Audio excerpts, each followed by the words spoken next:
Tantor Audio, a division of recorded books, presents The Horde, How the Mongols Changed the World, by Marie Favereau.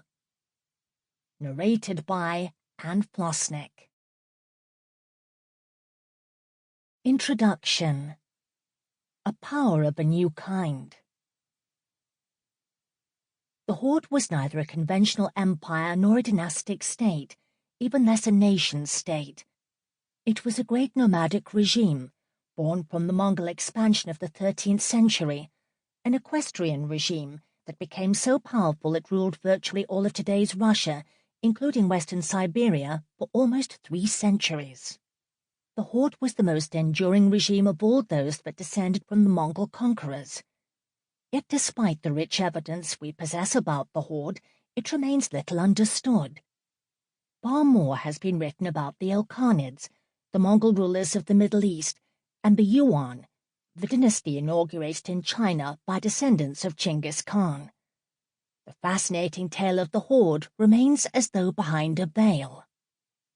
This book reveals the Horde's story, which begins in the East Asian steppe, where in the early 13th century Genghis Khan united the nomads, Mongols and other steppe peoples, and began building the largest contiguous empire in the world. Genghis gave 4 of his sons each his own ulus, his own people, and territory in which to establish themselves. Key to this history is the inheritance of Jochi, Genghis's eldest and chief heir. Jochi was entrusted with the conquest of the steppe west of Mongolia, a vast region that reaches its ecological limits in Hungary. Jochi, however, slighted his father, and Genghis stripped his priority to the throne. The consequences were profound.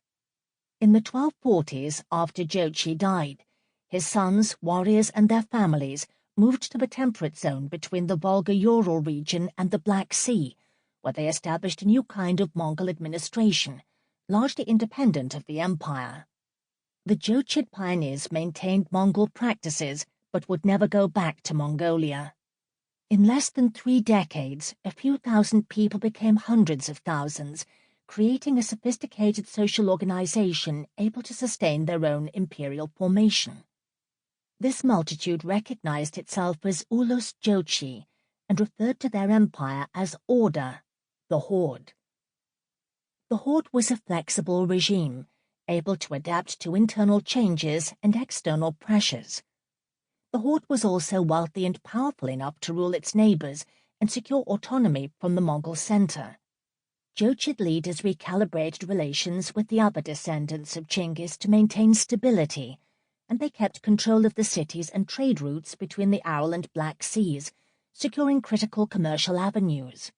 Indeed, the Horde dominated Eurasian continental trade, and in the process shaped the trajectories of Russia and Central Asia until the 16th century.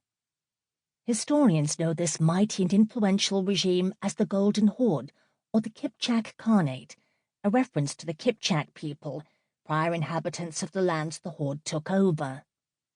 These scholars increasingly have recognized the Horde's historical significance, and yet rarely have attempted fully to explain it.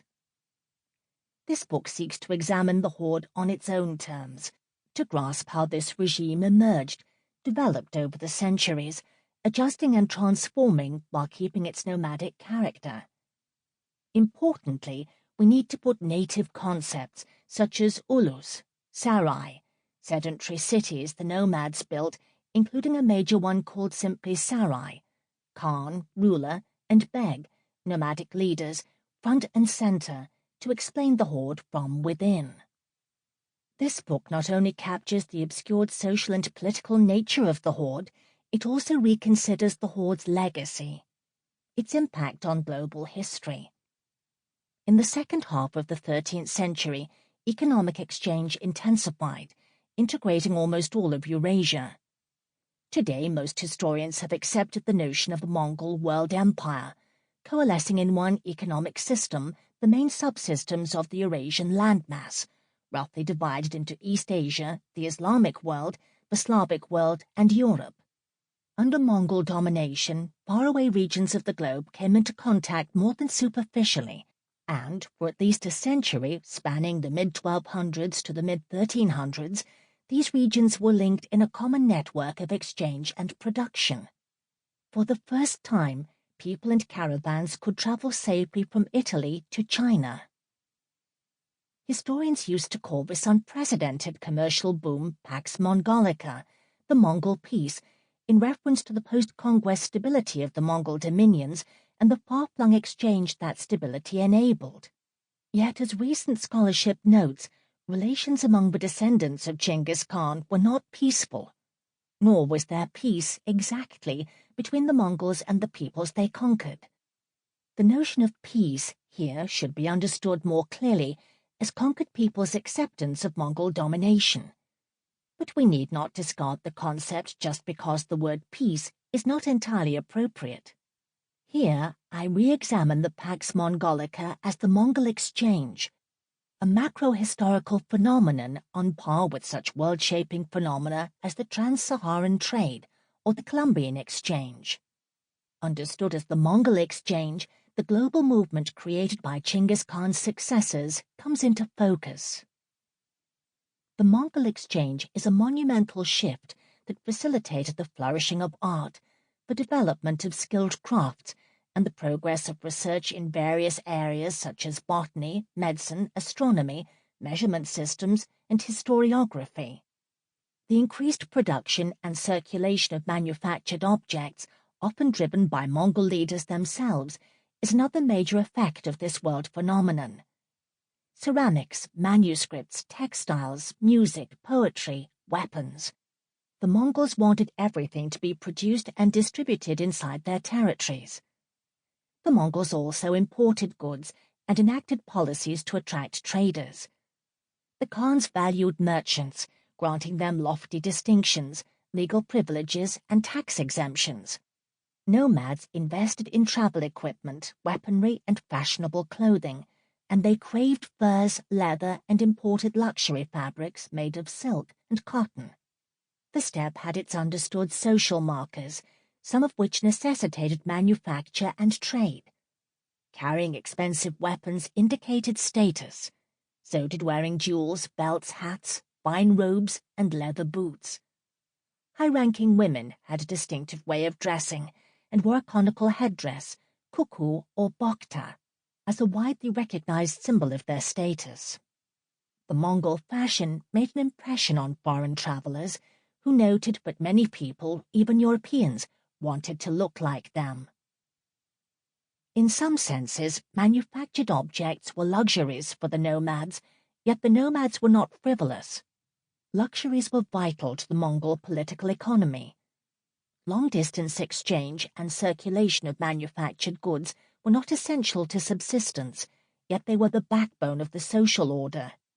Mongol economics relied on the circulation of these goods, in particular their redistribution from the Khan to the elites to the commoners, a system that simultaneously reinforced social rank, created bonds of dependence, and gave even the least in society a reason to feel invested in the success of the regime. Steppe nomads further understood circulation as a spiritual necessity. Sharing wealth mollified the spirits of the dead, the sky, and the earth. Across Eurasia, the Mongols enjoyed clear hegemony over the circulation of goods from the mid-13th until the mid-14th century. And while some of the Mongol regimes faltered in this period, the Horde continued to facilitate long-distance trade. The Mongols built dense economic connections from the Mediterranean to the Caspian Sea to China. This was due in part to their integrative policies. The Mongols welcomed new subjects into their societies, regardless of those subjects' origins, religions, and ways of life.